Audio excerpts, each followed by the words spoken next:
Hello, everyone, and welcome back to the summary for the George Wagner the Fourth trial. I've had a few days off. Kind of got busy at work. Still busy at work, so that's why I'm filming these at 7:30.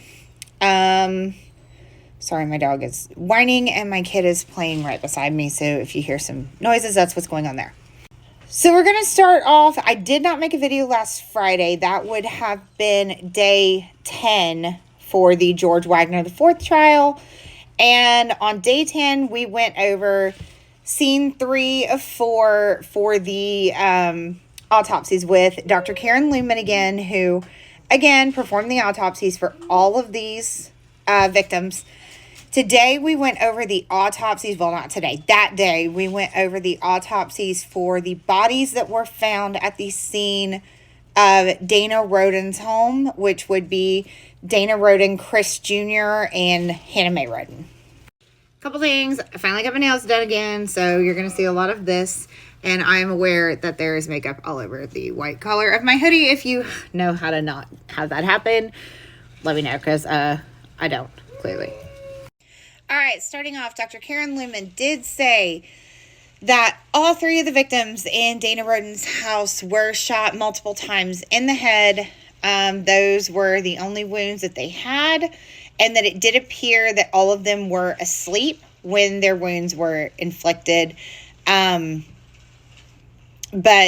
we'll get into a couple things here in a minute.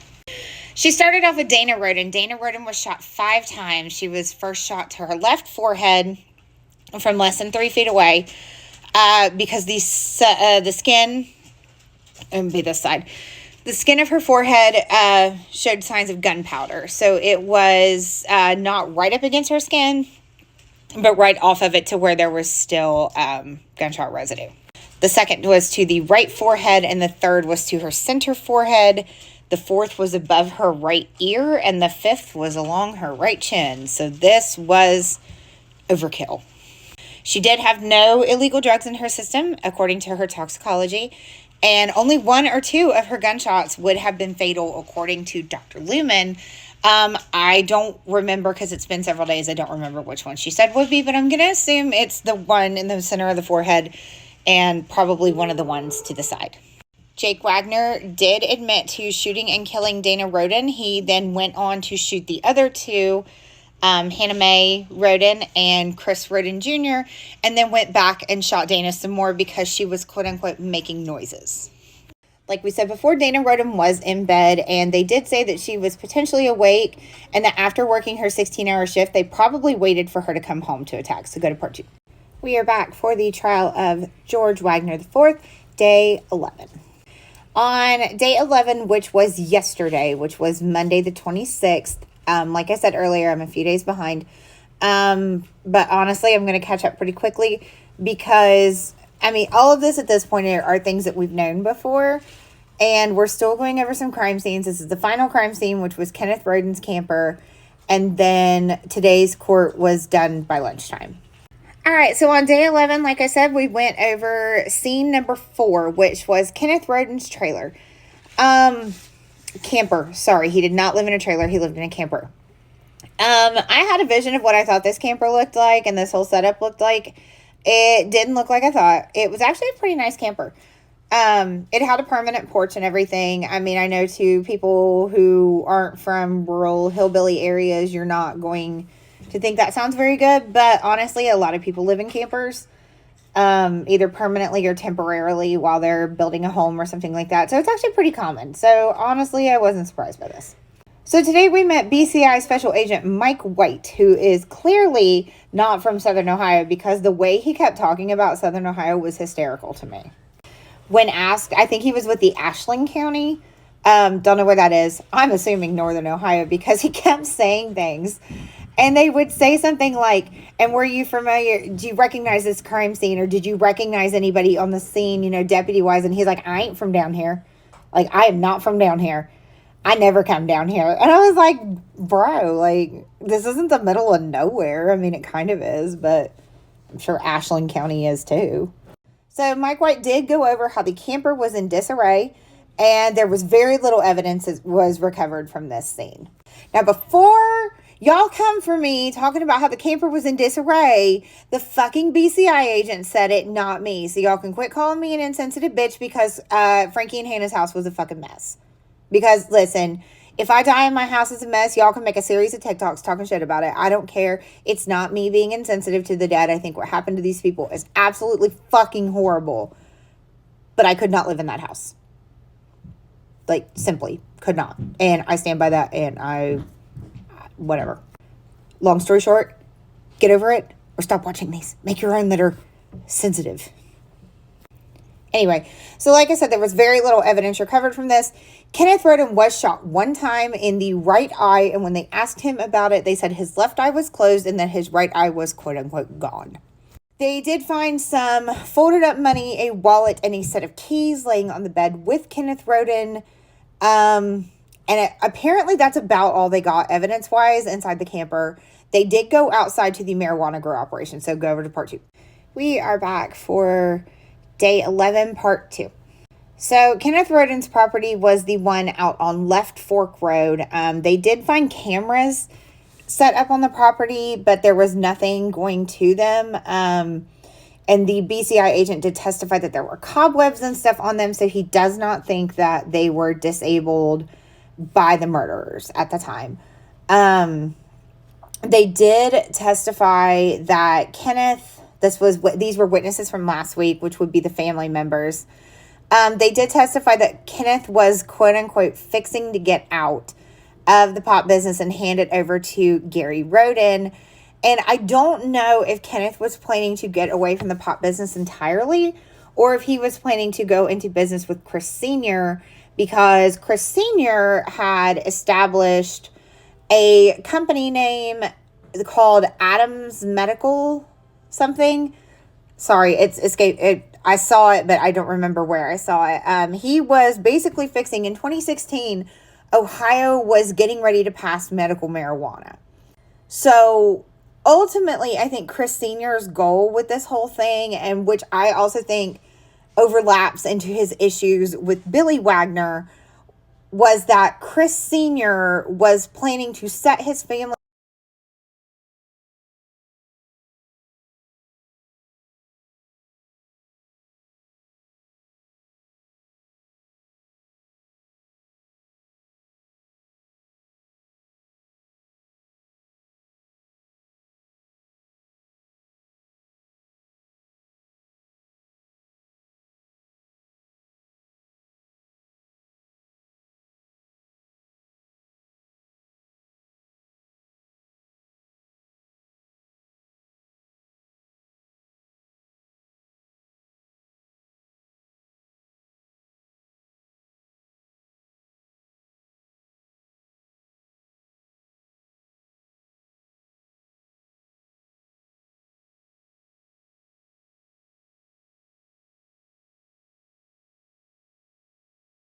a tangent about Mike DeWine. I could go on about him all day. I hate that little leprechaun. That's not true. I don't hate him. He's actually not a terrible governor, but like he really pissed me off during COVID. So I don't have a good opinion of him. So after lunch, we heard from Dr. Karen Lumen again about his autopsy. He was shot once in the eye, and it was her belief that he was asleep when the gunshot went through his eyelid. He did test negative for any illegal drugs. He did test positive for amphetamine, but that was from the decomposition. And he was shot very close to the face. He was covered in gunpowder. So head on over to part 3. We will go over the final witness for the day and wrap it up. Part 3, day 11, George Wagner, the 4th trial. I want to start this off by showing you a picture of my computer monitor and want you to look at this smug little bastard. I want you to look at the fucking nerve of this little asshole. Your bald spot showing, sir. Not him and his fucking attorney over there joking around like you're not on trial for murder, you stupid fuck. So in the afternoon, we had BCI firearms expert Matthew White take the stand. And to be perfectly honest, I was bored as shit during this. I'm sure that this is necessary information, especially considering if you are on a jury, you are expected to come in there as if you know nothing. You were born yesterday, that everything you know was taught to you during this trial, with the exception of like basic common sense. You don't know anything about guns. You don't know anything about the area. You don't know anything about anything. So this gentleman showed example guns, 30 caliber rifle, which is what the state said was used to shoot Chris Sr. They went over 40 caliber 22 long rifles, 7.62 by 39 millimeter bullets, which sounds extremely specific, that the state said were involved in the homicides. They did show actual bullets that were recovered from inside the victims. Really, it's kind of gross. But they did meet the class characteristics of the bullets that killed the Rodens that were shown today. Not today, yesterday, and that last sentence didn't make a lot of sense, but you catch my drift. So, at this point, we went into day 12. So, I'm just going to go ahead and put day 12 in here because it shouldn't take me very long. So, hold on just a second. Let me get it pulled up. All right, I lied because there actually was a little bit on day 12 that is important to it. So, I'm going to do it in its own video. So, this one's a short one. Head on over to day 12. We'll wrap this up. George Wagner IV, trial, day 12, part 1. We only had court for 2.5 hours today, so we don't have much to go over. However, today was the long-awaited evidence of the footprint. This was the footprint that was brought out of one of the crime scenes. The flooring was cut out and put in a pizza box. What is literally the same as a pizza box, I found funny. But it was finally presented in court today. All right, this morning started off with a continuance from yesterday. Matthew White, the BCI firearms expert, was going over testimony about bullets found inside the victims and shell casings at some of the scenes and at the Wagner homes, which matched. So maybe you should have picked those up and thrown them somewhere too. Just put those in the buckets with the guns. So the spent shell casings were one of the big things that helped tie the state to the Wagners, or help the state tie the Wagners to this crime. I'm having a really hard time speaking today, apparently. So, like I said, the shell casings were a pretty big deal because not only did they not take them all from the scenes with them like they thought, they did take the majority, but there were some left. These dumb fucks then went home, or prior to the killings, went outside at their house at 260 Peterson Road and had fucking target practice with the same guns and the same bullets. I mean, like, you wouldn't even have to watch Dateline for a whole day to catch the errors that they made in this.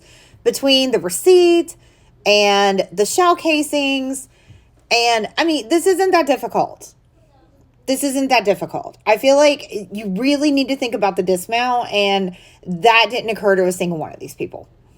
Mr. White did point out that one of the guns used to kill Chris Sr., there were two, one was a rifle, one was not, was the same gun that was used to kill Kenneth and Gary Roden. Gary was obviously on the same scene as Chris Sr., and Gary was at another crime scene on Left Fork Road. So after they were finished with the testimony with him, we moved on to a BCI shoe expert named Suzanne Elliott. Suzanne was not filmed or recorded. We do have a couple of pictures from inside the courtroom of evidence that she presented, though. This testimony is super important because I think the thing that they are trying to use to pin George at one of the scenes outside of Jake's testimony had better be this shoe print. This shoe print had best be belonging to George Wagner IV, because so far there is zero evidence. And I'm worried. I'm concerned. I have the hiccups. Go to part 2. Day 12, part 2. This will be the last part for today because like I said, we only had court until like 12:30. So, yeah. What didn't go over a whole lot. So this was the major evidence that we have all been waiting for. This is a print, I assume.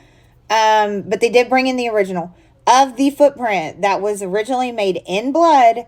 And I'm not 100% sure what residence this came out of, but I think they said that it was in Chris Sr.'s house. But not 100% sure, but I'm pretty sure this is the house that they had to take out the sample of the floor. But as you can see, big men's shoe, Has a pretty distinct print and has this pretty distinct thing here in the middle. A couple other prints over top of it, but this is a really good shoe print. So with a minor amount of digging, they were able to trace this shoe to the Waverly Walmart. And interestingly enough, according to whoever wrote this article, sorry, my kid won't quit asking for snacks, even though he just finished dinner. Anyway, this article is by Derek Myers. I am looking at one on the side of Valley Guardian. Again, he does pretty good summaries at the end of the day, and then I go back and look at some tweets as well. He went to the Waverly Walmart, and if I recall correctly, there is a picture down here at the bottom of this here article. The shoes are still for sale. This is the shoe. We done bought Papal murder shoes with like the most distinctive pattern ever. Couldn't even spring for like the good ones. These bitches are $13.97. I want to talk about how much money all these people have, but she's fucking cheaping out on these murder shoes. Suzanne Elliott did testify that the shoe impressions were found in blood at the crime scenes. I need to look a little further into that because, like I said, I have been busy at work. I actually did not watch this today. I just listened to it for a little bit on my way home. But they were found in blood at the crime scenes, asterisk, not sure if that's supposed to be plural, and how she found the matching shoe after looking for them at Walmart.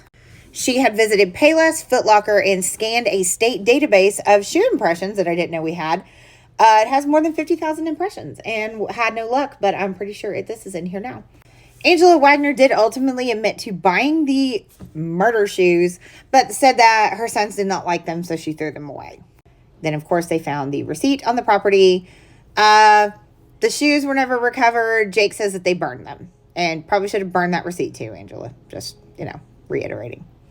Here is the pair that they held up in court today to show what these shoes would have looked like. That was extremely close to my face. Head over.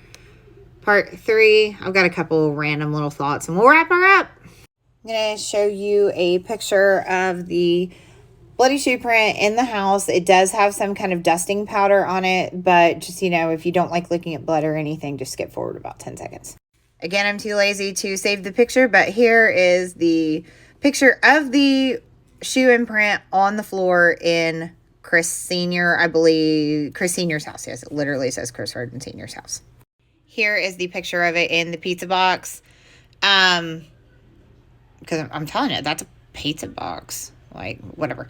Anyway, so this is how they have it. I'd like to point out, notice that there is a measurement down here. Well, I had read that there was a size 12, a size 11, and I think they said a 10.5. And just a little Google searchy over here typed in, men's shoe size measurements. Now, those measurements, I'm 100% sure, but 99% sure are in millimeters. The length of a size 11 U.S. men's shoe is 27.9 centimeters. To get centimeters to meters or millimeters, you multiply by 10, I think. Yes, you multiply by 10. Sorry, math is not my strong suit. However, it would be 279 millimeters. Now, it's a little hard to see here, but you can see that this shoe print starts a little over 0, probably closer to the 5.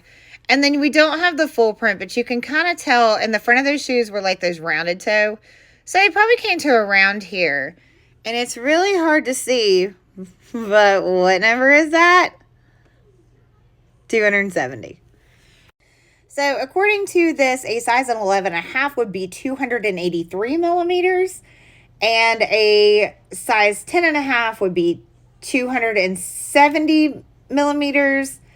And a size 10 would be 270, or I'm sorry, the other one would be, a 10.5 would be 273. A 10 would be 270 millimeters. Now, for argument's sake again, there is 270. If you go straight up, you can actually see there is still a little bit of footprint that is overlapping. So actually, if you go here and go down, you're more in the, I know that's really hard to see, but you're more in the 280 range.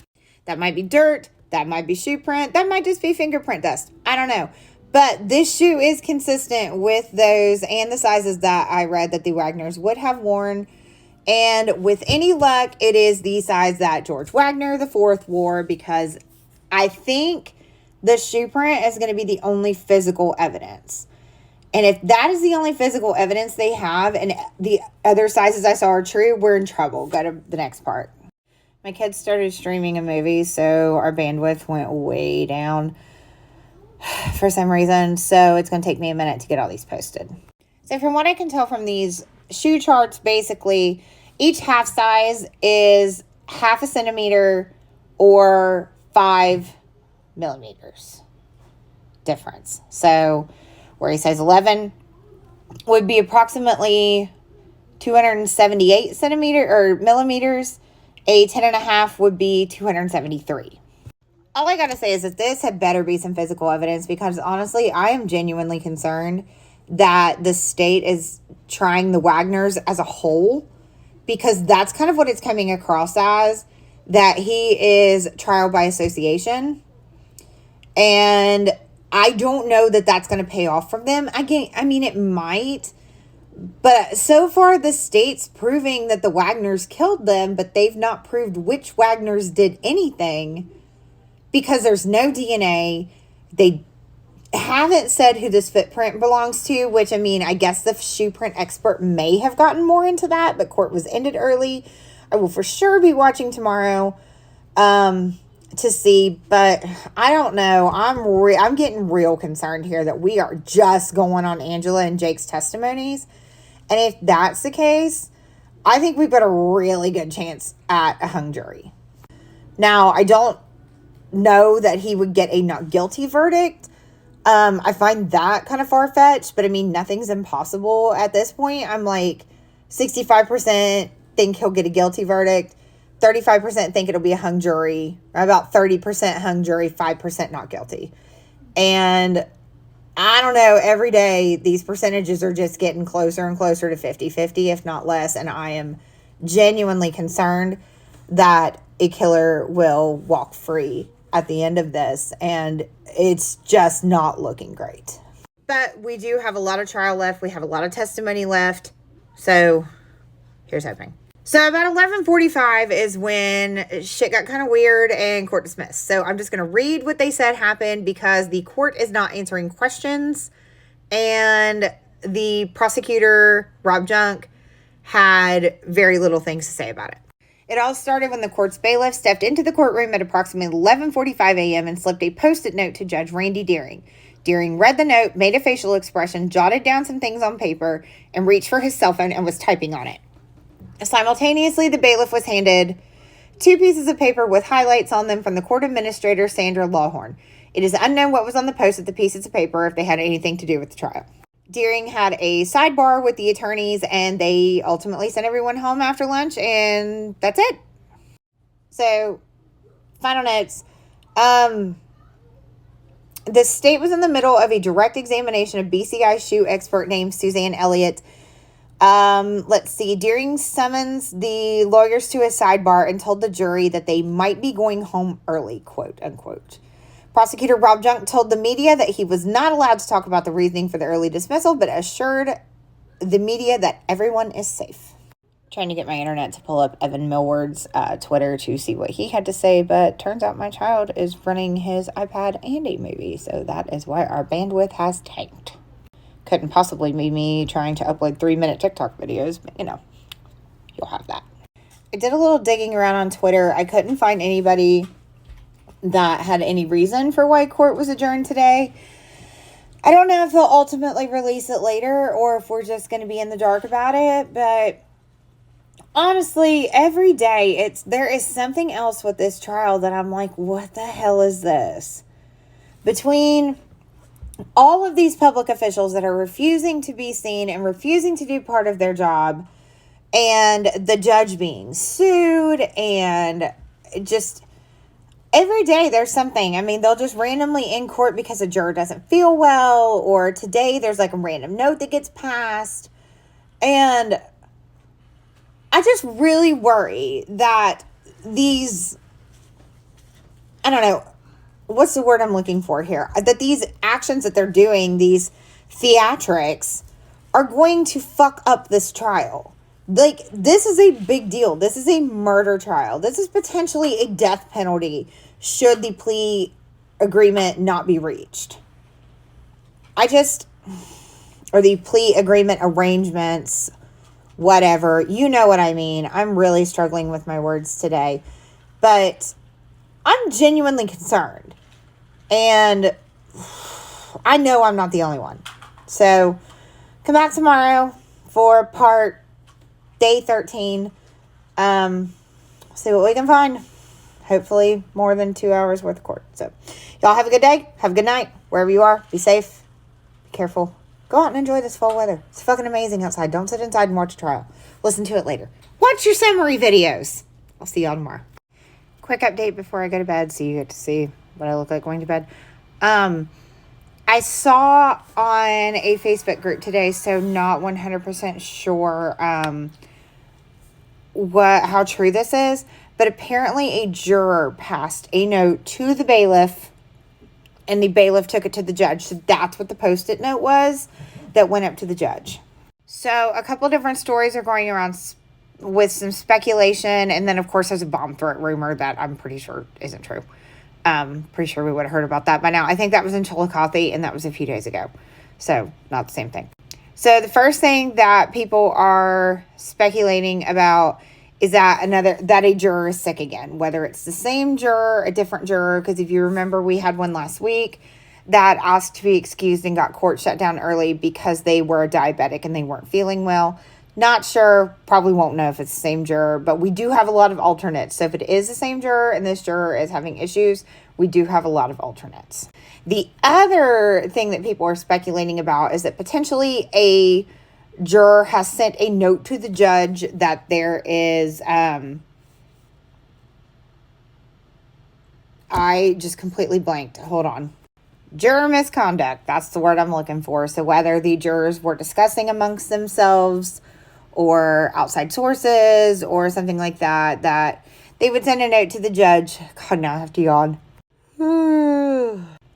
That they sent a note to the judge saying that there was some sort of misconduct that needed to be investigated. So with any luck, they'll tell us tomorrow what the deal was, and we'll find out and get back on track. So hopefully they'll tell us and they won't just leave us hanging. I look like shit. I'm aware. This is just where we're at now. I either look like this or I look like I do at work. And sometimes I look like this at work, to be real fair about it. Anyway, there's not going to be a video for today. I did watch the trial. There was a lot of interesting stuff. I just am busy. We're having a birthday party at my house this weekend. And it's a lot of my friends' first time seeing the new house that we're in. So I have a lot of cleaning to do. I just hit myself in the nose. Anyway, it's the first time everybody's seen my house. So, got to make it look like I got my shit together and all, that sort of thing. But anyway, so while I have y'all here, I wanted to tell you this story today. So I picked my son up from school. He wasn't having a very good day. And he wanted to go to his friend's house. And that wasn't happening. So, me being the terrific mother that I am, to improve his mood, I offered him stuff. And because we're having the birthday party on Saturday, I needed to go to the Dollar Tree to get, silverware and stuff, the throwaway stuff that you get from the Dollar Tree. So, mosey on down to the Dollar Tree. We have one in my town. I live in a very small town, Lucasville. You're welcome. I live in a very small town, but we did get a Dollar Tree not too long ago. And I mean, that's how you know that you are up there in the world, right? So we're at the Dollar Tree. We finished our shopping. We're on the way out. He asks for quarters because they have those little vending machines over there that have stickers and gum and stuff in it. Well, there's one that has Pokemon cards and he wants them because he loves Pokemon cards. So I give him, the 50 cents or whatever, and he goes over and it eats his money. So naturally, he's upset about it, and I'm paying the lady, and I'm, just trying to leave. So I walk over there, and I'm trying to help him, and I'm like, buddy, I'm sorry it ate your money. And then from behind me, this older lady comes up, and she says, if you don't mind, I'll give, can he have this? And she goes to hand him 50 cents. So, of course, I tell her, yes, that's fine. And I look at her, and it takes my brain a second to realize who she is. And I literally chased this woman into the parking lot and asked her if her name was Connie. And naturally, she looks at me all confused, and she was like, why? And I said, you're my mother's sister. My mother was orphaned at age 5 and lived in a children's home until age 12, but Connie was adopted as a baby, but they did grow up knowing each other. And I have not seen Connie since I was a little kid, but I'll show you how I knew that she was my mother's sister. This is a picture of my mother. This is one of the last pictures I have of my mother. She died in 2010. And this was the woman who gave my son 50 cents at the Dollar Tree. It was like I saw a ghost. So that's how my son got to meet his great aunt in the Dollar Tree parking lot today.